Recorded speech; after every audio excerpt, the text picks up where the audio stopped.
Well, hello, everybody. This is Rabbi Dan Levin, and this is Essential Questions.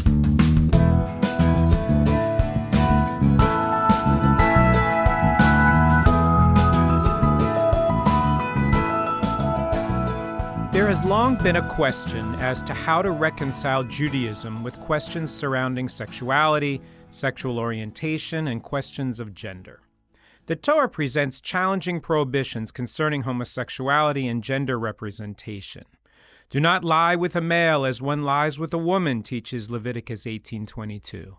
A woman must not put on man's apparel, nor shall a man wear women's clothing, we find in Deuteronomy 22:5. But if one explores those texts with full context, we find a much more nuanced reading. The texts surrounding the prohibition in Leviticus talk about sexual relations for frivolous encounters. The same verb used in the book of Leviticus, shachav, means to lie down, to go to bed. And it's the same verb the Torah uses when talking about how Potiphar's wife sought to seduce Joseph when she said to him, shichvai mi, hey, let's go to bed. The Torah thought that frivolous sex was immoral. Similarly, the Torah consistently wants us to appreciate things in nature for their pure, honest reality. Thus, the Torah teaches us not to mix different kinds of seeds or to breed different animals together. But as our capacity for understanding human sexuality has evolved, we read these texts differently. We understand now that two people of the same gender may share an honest, exclusive, intimate love through which they seek to establish a household together. The sexual intimacy they share in the context of their exclusive relationship is not captured by the language of tradition. A married couple enjoys an intimacy that is deep and rich and holy, irrespective of the gender of the partners in that marriage. Similarly, when a person experiences gender dysmorphia, it may be much more authentic to wear the clothing that expresses the gender they feel and experience, rather than the clothing that matches their sex assigned at birth. Rabbi Gordon Tucker writes in his remarkable exploration of how to reconcile Judaism with homosexuality the following truths. It is, in other words, possible to A, believe in God, B, believe in revelation, C, believe that it is meaningful to speak of a divine will for the world, and D, to have faith in the idea that the Torah is our first, and thus in an important sense, most sacred expression of God's will in human language, and still insist that the sacred text of the Torah does not perfectly and infallibly express that will. This requires us to constantly inquire as to what it is that God really needs of us, how to attune ourselves best to a life lived in harmony with what the Creator of the universe really demands. What we know of God in Jewish tradition is that God transcends the natural world, and thus God is not gendered. Love is not gendered. God does not care whom we love, but that we love. And so in order for us to heed the admonition to love our neighbor as ourselves, it is necessary for us to learn how best to love ourselves, how best to embrace the fullness of our most authentic humanity, and how to express and share love for others so that they too can be their most authentic, true selves with us. And thus, if we are truly to partner with God in building a world of holiness, it is vital for us in the Jewish community to learn how to support LGBTQ+ individuals, to explore and express their most authentic selves. And that requires us to cultivate a curiosity to learn what is the lived experience of lesbian, gay, bisexual, transgender, and queer people, so that we can ensure they are not made to feel apart or separate or other, but are embraced with love as our tradition demands. To help us expand our awareness, we have as our guest today Tracey Labgold, who is the Florida Education and Training Manager for Keshet, an organization that works for the full equality of LGBTQ Jews and our families in Jewish life.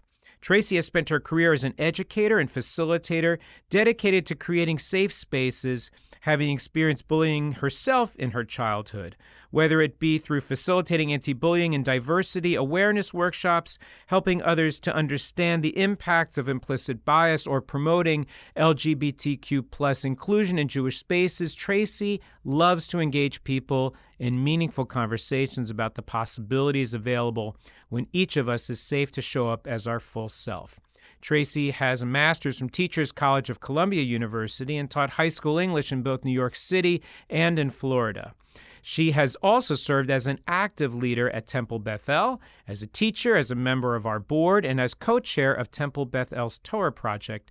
She and her wife Michelle share 5 wonderful children together. And Tracey, it is so wonderful to have you here with our Essential Questions podcast. Thank you so much for having me. So Tracey, tell us a little bit about your journey, how it was that you came to be part of the staff at Keshet and how you have embraced this really meaningful work in this space.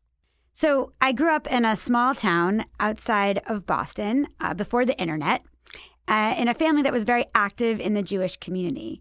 And at that time, there were no out members of my Jewish community. I did not see any representation or visibility of LGBTQ plus individuals in my life. And so as a young child, I internalized that message that I couldn't be both Jewish and gay. And so since my Judaism was familial and tangible and safe, and I felt so connected to my Jewish community, I thought that I would, if I had to choose, I would lean into the Jewish side of my identity and hide away or try to deny the gay part of my identity. And it really wasn't until I moved to Boca Raton and became a member of Temple Bethel and met out Jewish individuals in leadership roles who were brilliant and incredible and inspiring that I began to understand that what I thought wasn't necessarily true. And at some point, probably in around 2020, I learned about a nonprofit organization called Keshet.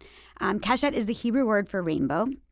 And it is a 20-plus-year-old national nonprofit organization that coincidentally was founded in Boston, Massachusetts, not far from where I grew up, but just a few years after I had left to go to college. So I didn't know about the organization at the time, but I did learn about it.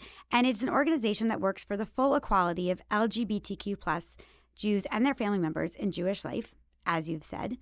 And that idea that there was a nonprofit organization that took these two important parts of my identity and melded them together to create opportunities for inclusion and belonging in the Jewish community just spoke to my heart. And so I got involved as a volunteer and then as a contract facilitator. And then they opened a position, a full-time job in Florida. And I just begged and begged and begged until they finally hired me. So it's been almost 3 years, and it's been a real blessing to do this work. And in my role, I work with Jewish organizations across the entire state of Florida to help them examine their programming, policy, and culture and see what they are doing well as far as inclusion of LGBTQ plus Jews and their family members in their communities and what they could do better. We hear this term all the time, LGBTQ plus. Can you help us unpack that alphabet soup there? What is the L, the G, the B, the T, the Q? What's the plus? And what does that all mean? Absolutely. It is a very unwieldy acronym. And as a professional Jewish lesbian who also speaks rather quickly, I have to say LGBTQ plus hundreds of times a day. And it does not roll off the tongue. I will tell you that. So the L stands for lesbian, which is typically defined as women who love women. The G stands for gay, which is historically considered to be men who love men, although in recent times refers to any same gender relationship. The B is bisexual, so that is people who are attracted to both men and women or to people who are attracted to genders like them and genders not like them. The bi coming from the Latin prefix that means two. The T stands for transgender, and I'd love to spend some more time delving into the word transgender and the identities that incorporate the word transgender in a bit. And the letter Q stands for queer. And I think it's important to pause for a few moments to dig into the definition of the word queer. Historically, queer was used as a derogatory term. It was used as a term intended to harm or defame or to cause pain when it was used against somebody. And in recent years, it is a term that has been reclaimed. And unlike many reclaimed terms, it is one that those who don't hold that identity are invited to use if they use it with love and compassion and desire to affirm. So I know I haven't actually defined queer yet. The definition of queer is really an umbrella term. It encompasses many other aspects of the LGBTQ plus identity. The LGB really talk about somebody's attraction to another person, whereas the T in that acronym talks more about somebody's internal sense of self. And the Q is a term that we could use on either the attraction to somebody else or that internal understanding of one's gender. So it is this umbrella term. And then the plus is a reminder that these 5 letters don't encapsulate all the ways that there are to understand one's attraction to others or one's internal sense of identity. The plus reminds us that asexual and aromantic people who don't experience physical or romantic attraction to others, or pansexual people who are attracted to all genders, or any of the very many other terms that are out there, are not held in this acronym, and that plus is a reminder of those people as well. That's very useful, I think, for many of us, but at the same time probably opens up other kinds of questions. So you talk about sort of 2 different components. One is to whom we are attracted, and then there is what you talk about, your internal identity. So help us understand what's the difference between attraction and identity when it comes to elements of sexual orientation and identity. There's a little bit of a crass definition that I sometimes share, and that sexual orientation might be one you go to bed with, but gender identity is who you go to bed as. And I know that maybe is not always appropriate. It's a little bit trite, but it is this idea that one is how you know yourself to be, and the other has much more to do with your relationships with those outside yourself. Let's go a little deeper. Help me understand the attraction piece. As human beings, I think that we find a lot of joy in our relationships with others. Not everyone, as we spoke before about asexual and aromantic identity, but oftentimes people really benefit from their relationship with others. So some people are attracted to a whole variety of genders. Others are attracted to genders that are different from themselves, and others are attracted to genders that are the same as themselves.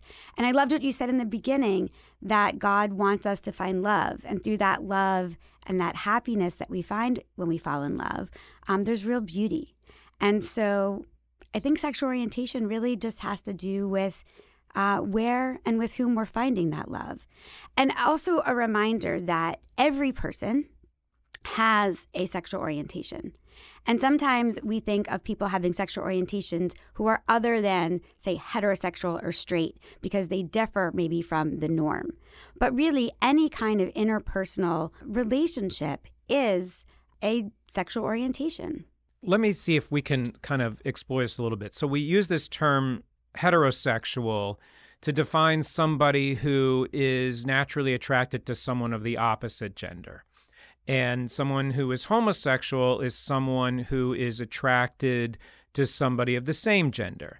Someone who is bisexual is someone who may be attracted to both, depending. I appreciate sort of that sense, but then there's this other piece, right, which is the gender piece. How do we understand gender as apart from the orientation? And I also understand that there are people who are not attracted to anybody in a sexual way, but that doesn't mean they don't want to form loving relationships with people.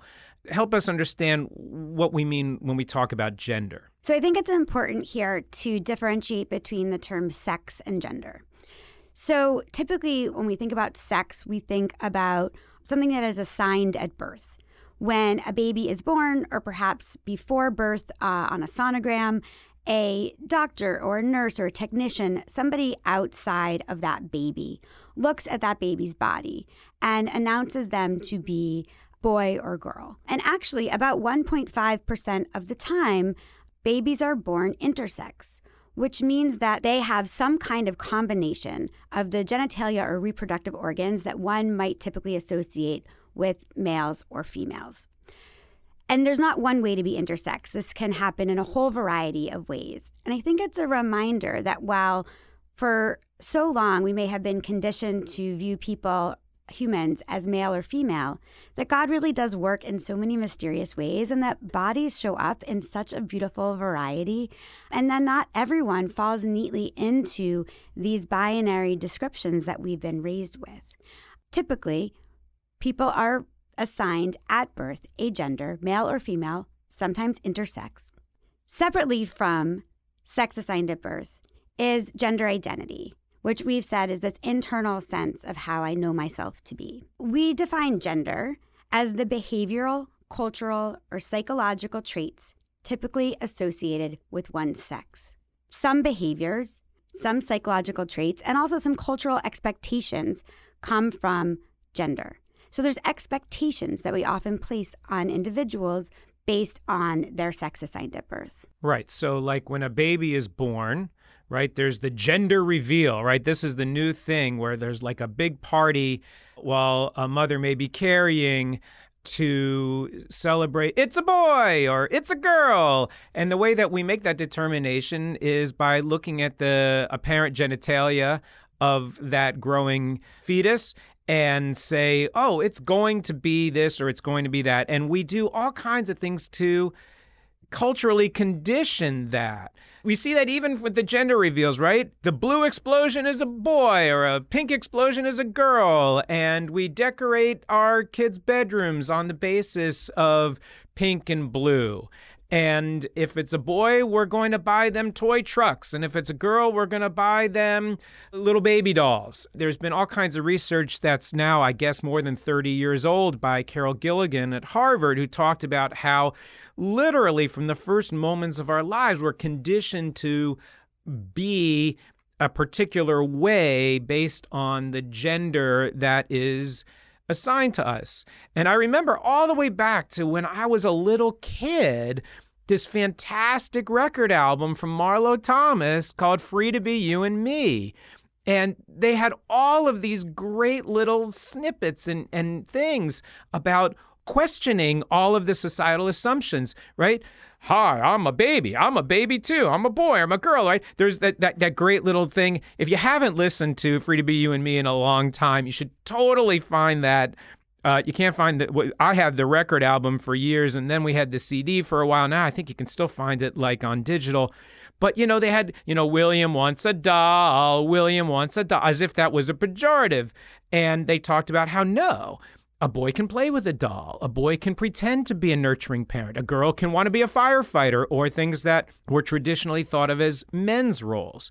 So when somebody is told at birth and with every cultural announcement from the very beginning, you're going to be this or you're going to be that, what happens when that doesn't really fit?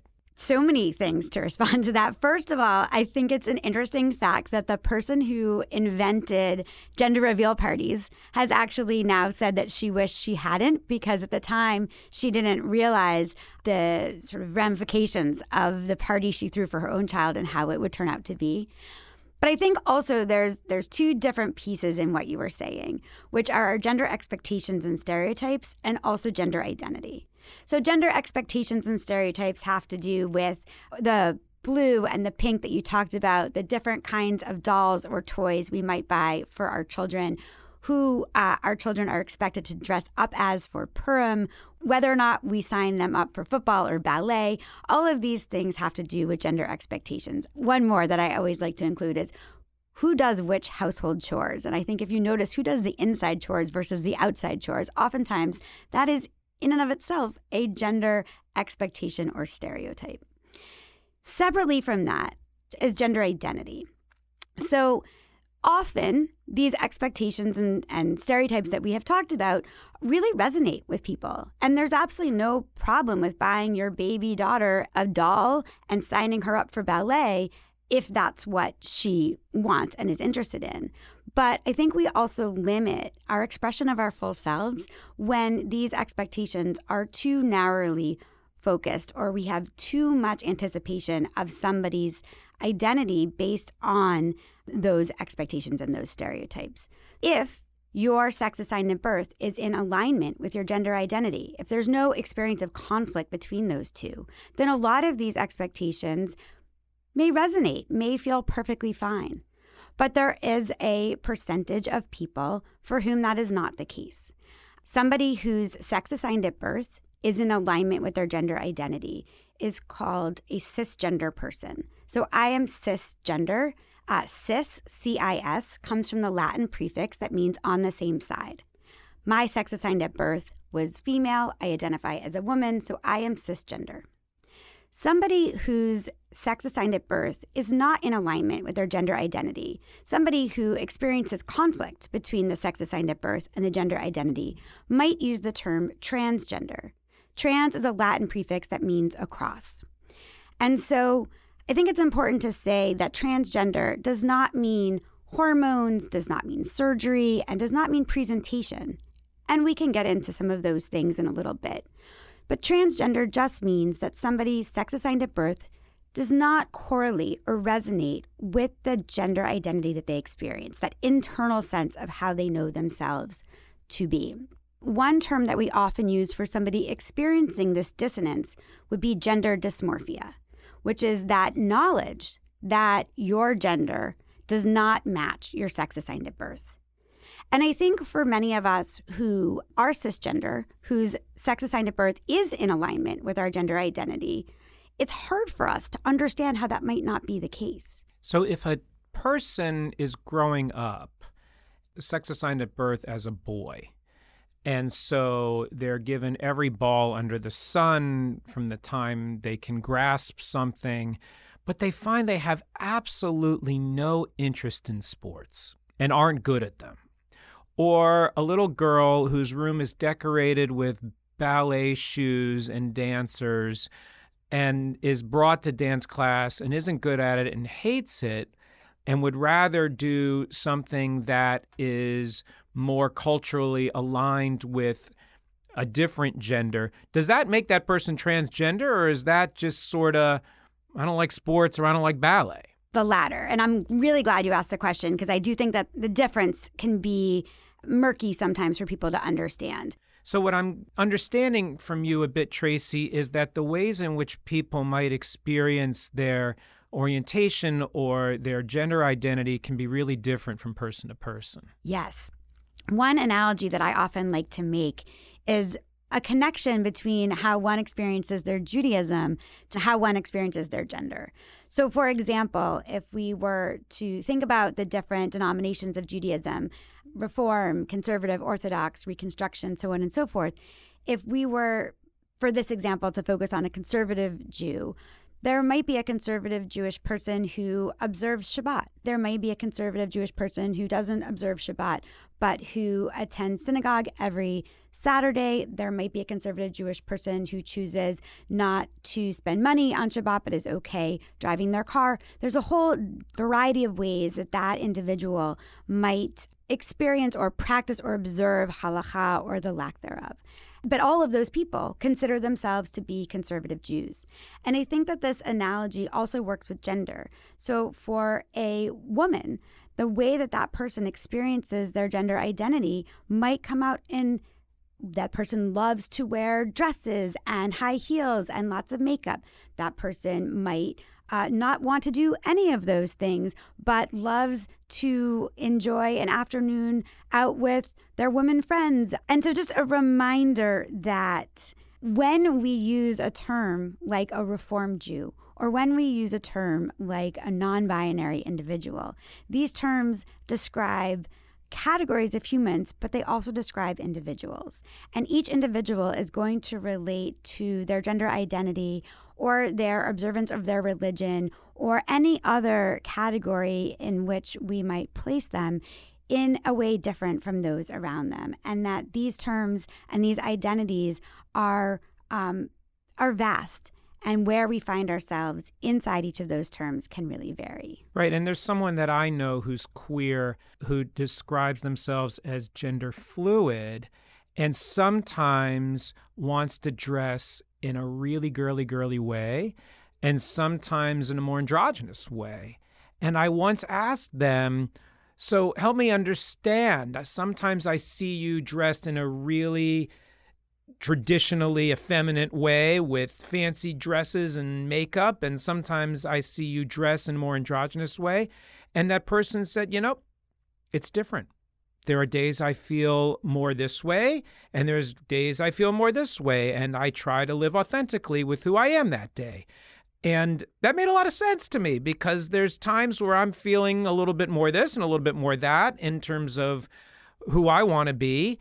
And I think we need to make room for the ways in which people manifest themselves, whether it's their Judaism, which can evolve and grow as people explore, and in the same way that they live the other parts of their lives. So there are these gender expectations and stereotypes that we are raised with, that we are taught, that we absorb from our culture around us.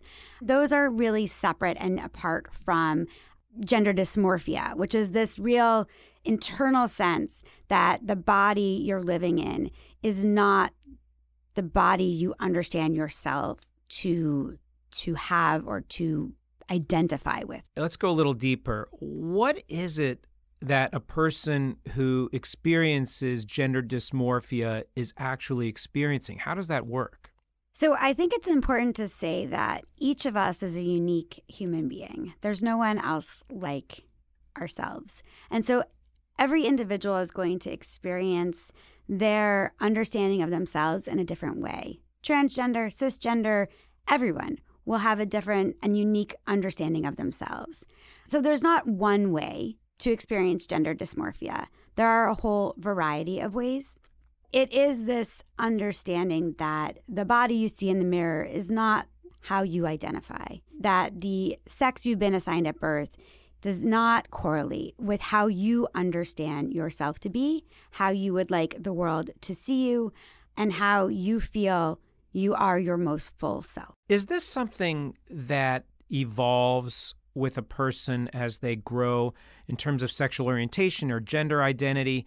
Does a person kind of immediately know in childhood who they are, or is it for some people a realization that grows over time? Does it change? Some people know very young. Children as early as 18 months to 2 years can understand that they are transgender, and as late as grown adults. And I think that the span comes from a variety of different places. It can come from how self-aware someone is, how in tune they are with their own identity. It can come from societal pressures, whether they are familial or religious or societal expectations that one has can really cause somebody to suppress or deny an understanding of self or to not realize. One fact that I love, being a left-handed person myself, is that when my great-grandmother was young, she was also left-handed. And she was told in school that she was not allowed to use her left hand, that she needed to write with her right hand. And around the time when she was a child in school, only about 3% of the population was writing with their left hand because it was not societally acceptable. And when that changed and evolved, and suddenly it was okay to write using either hand, the percentage of left-handed people in our population grew from 3% to roughly 12% over a very short period of time, and then plateaued and remains around 12% of the population. And I think right now, we're in a similar moment when we talk about gender identity, because for a long time, it was not acceptable, not okay, not understood to be transgender. And before the internet, before people could find each other and share experiences and gain representation and visibility, some people did not know that that is what they were experiencing. They might have thought they were the only transgender person alive. They may have thought that they were experiencing something very wrong, and so they were hiding or suppressing it. But we're in a moment now where visibility and representation have exploded, and the opportunities available to individuals have become more varied and open. And so the number of people identifying as transgender is in a rapid increase period in the moment. And we anticipate that that percentage of the population will also plateau once this representation and visibility has become more widespread, once people are able to be their full selves without the stigma that we are still finding, unfortunately, in many parts of our society. Right. It wasn't that long ago that homosexuality or expressions of gay culture were criminalized, that, drag clubs were illegal, where there would be police raids on gay bars, where people would try to be able to find one safe space where they could be themselves. I was just recently watching the movie about Bayard Rustin, the great civil rights leader who was also gay, and how interesting the movie explores how he's trying to spend his entire life winning liberation for people who were Black, while at the same time suffering stigma because he was gay. And there's this really powerful scene where he says, "The day that I was born Black, I was also born gay." But I think there are other people who figure out or understand their sexuality or their orientations later in life. And it's not like one's right or one's wrong. It's just sort of how human beings find themselves.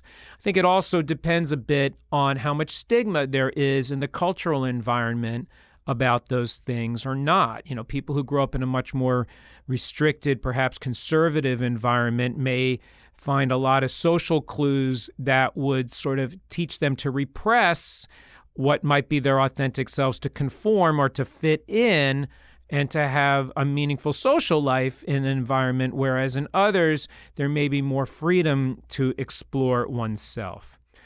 So then tell me a little bit about if someone experiences gender dysmorphia, how might that person express that? What might a person need in order to fully live their lives in an authentic way? I think love and support and respect, all of the things that each one of us needs.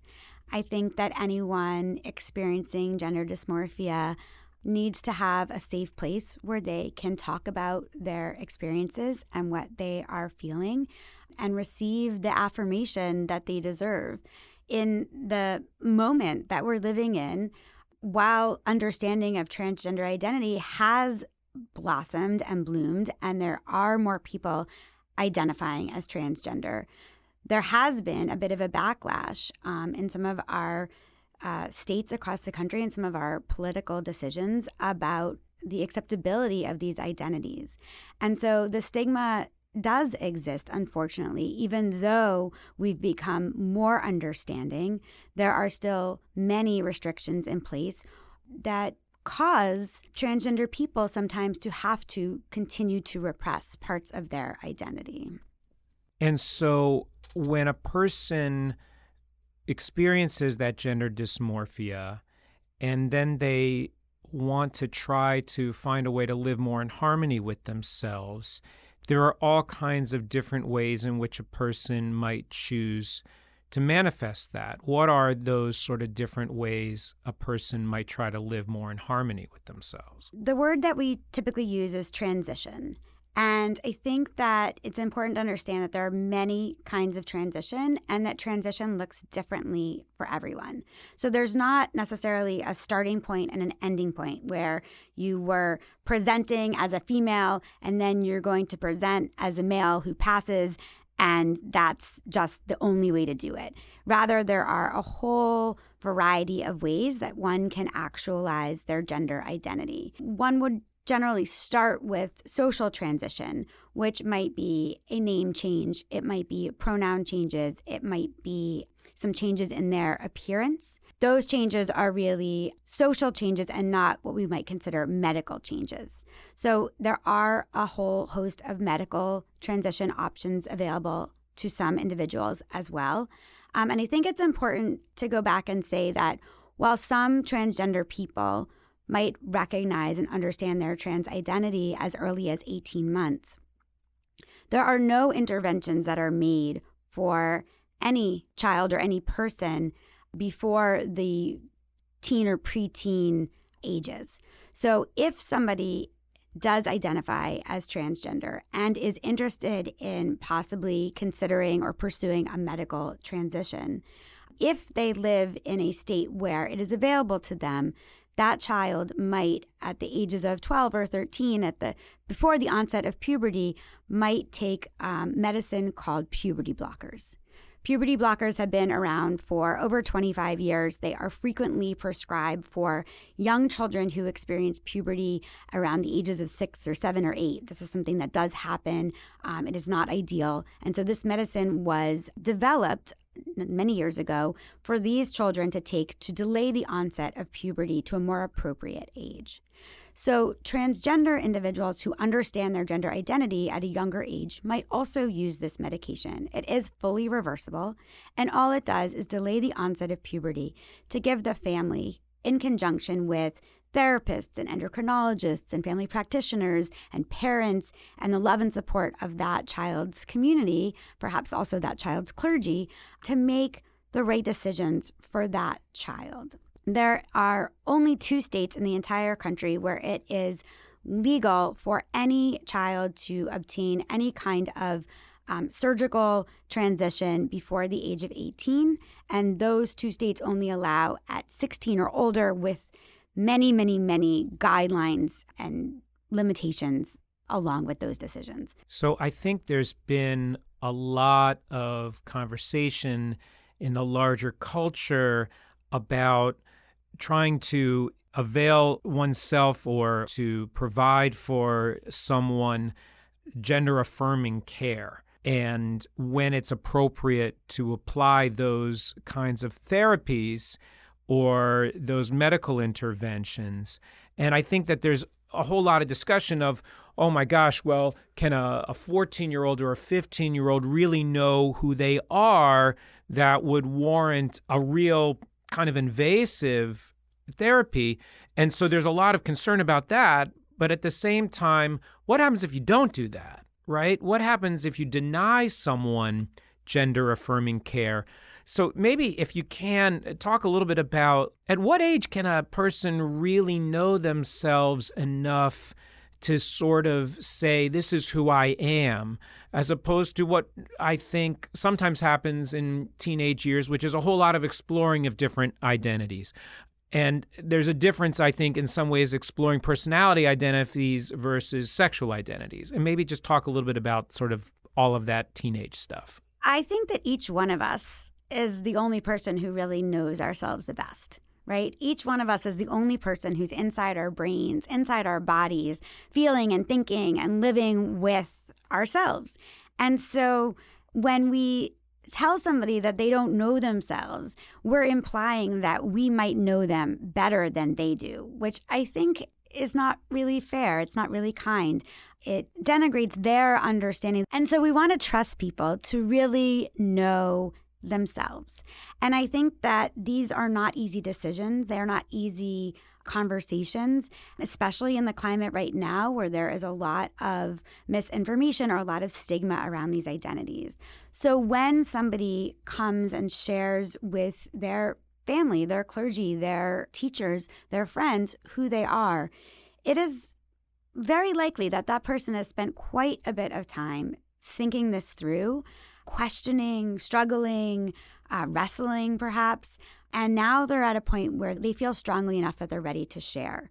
One thing we often say for the younger children who are experiencing gender dysmorphia, who might not be at the maturity level to have some of these deeper conversations with themselves, if they are displaying behavior that is insistent, persistent, and consistent, then we can see by their actions that they are at their own maturity level also having these internal conversations or understanding of self. And I think that there's also this challenge that when you force a person to live an inauthentic identity, that can be absolutely devastating to someone's mental health. I remember reading this remarkable article where this very conservative legislator actually decided to promote gender-affirming care.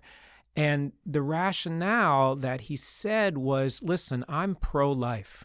And the pain that people who are denied gender-affirming care is so grave that a person might consider literally terminating their life because it is so difficult to live in this inauthentic way, that for me to deny them a pathway to fulfill their humanity is inconsistent with my pro-life values, which was so interesting because one thinks about gender-affirming care as a progressive way of thinking as opposed to anti-abortion as a conservative way of thinking.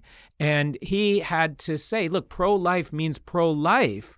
And I was so interested in the need for him to be able to harmonize his beliefs in order to create a platform where he wanted to promote other people's access to living in harmony with their beliefs. I love that you just brought up that example, because I actually think that reproductive care and gender-affirming care are very similar in the idea that one should be making decisions about your healthcare and your body and the needs of your family with your family and with your doctors and with experts who know you personally, and not be legislating these things.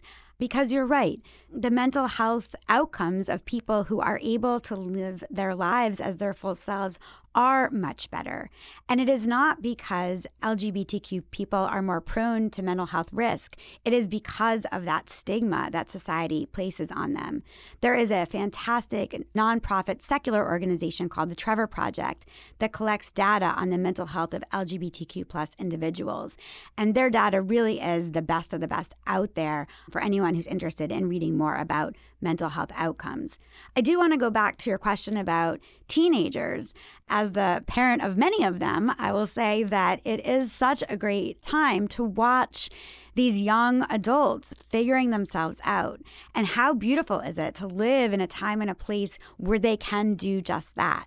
And sometimes getting to know ourselves involves a little bit of a journey or an exploration or figuring it out. Maybe we use a nickname, or maybe we change our hair, or maybe we do any other thing to help us find our true expression. And whether or not that's gender expression or gender identity, which, as we've mentioned, are two separate things, I think that process of figuring ourselves out is a really beautiful thing. In Judaism, we talk about Israel meaning one who wrestles with God. And I think that process of finding ourselves is often sort of a give and take, a wrestle, until we can figure out who we want to be. Really, we never stop evolving. I mean, a true growth and learning mindset, a true growth opportunity is for somebody to continue over time to lean into themselves and to grow and learn and become new and more beautiful things. I remember many years ago, we were on a confirmation retreat. So these were 16-year-olds. And one of the children had a bulimic episode. And we sat with the young woman and her roommates who witnessed this episode. I was not there, but my partner there was. And this young woman talked about how she had been trying on every imaginable personality to find one that fit. She said, I tried being a jock, that didn't work. I tried being a brain, that didn't work. She said, I tried being goth, that really didn't work. And she said, the only place where I feel like I can really just be me is temple.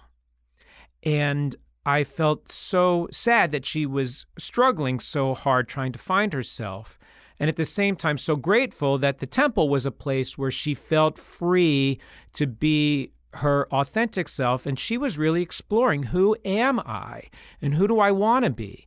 And she was able to get on top of some of the very difficult things that she was experiencing, and now is married and has a son and is one of the happiest people I know, because she was given a place to wrestle and to explore and to try to figure out how to build a harmonious sense of self and all the different factors in her life. So I guess my question, Tracey, is how can we create those safe spaces in our community, in our households, in our world, so that the stigma that people in the LGBTQ plus world face can be reduced so they can figure out who they really are. I love that story. I think so often, unfortunately, religion is weaponized against LGBTQ plus individuals. And so while this young person, I don't know if they were LGBTQ or not, but this idea that they could find themselves here at Temple is really beautiful and really powerful. And I wish that for everyone. I wish that everyone's faith traditions, and especially those who attend Temple Beth El know, right? It's so beautiful when you feel that acceptance at your spiritual home. It is important that while some of these concepts might seem confusing or hard to understand, if you are a person who has never experienced any dissonance between your sex assigned at birth and your gender identity, it can be very hard to understand how that might be true for somebody. But rather than negating the experience because it's not familiar to you, honoring that you understand that others experience things differently can be very beautiful. That idea of kavod, the Jewish value of respect, respecting others who are like you and those who are not, is one of the things that we can do to create a more open and inclusive congregation. There are other technical things that we can do, like making sure that we're using appropriate language, having bathrooms that are available that all individuals can safely use, making sure that our forms represent all kinds of family sizes and styles and types. There's so many technical things. What it really comes down to is ensuring that we are offering that kind of love that you talked about in your intro, and understanding and accepting and loving everyone for who they are. And I think one of the things that's important for us who want to be good allies is to recognize that all of us are constantly evolving and growing and learning. A few months ago, I was privileged to celebrate a wedding for a young woman who had grown up in the temple, and I adore her and I adore her sister, whom I've known for a very long time. And I was at the wedding, and I'd heard that her sister had gotten married, and I saw her, and it was, I was rushing and it was trying to get ready through the wedding, but I was like, hey, how are you? I heard you got married. Congratulations, Mazel Tov. And I didn't realize that the bridesmaid who was standing next to her was her wife. I just assumed that she was married in a heterosexual marriage.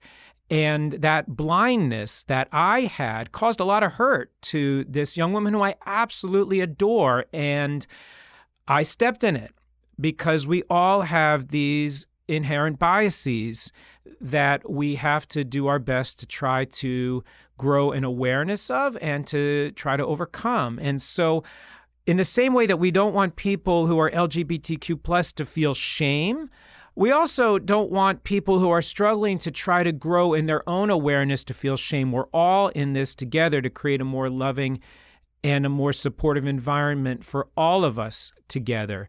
And I think if we can all try to approach the world with a little bit of curiosity, a little bit of humility, a little bit of recognition that everything that we thought the world is might not actually be the way it is for everybody, will help us to build a safer and a holier world.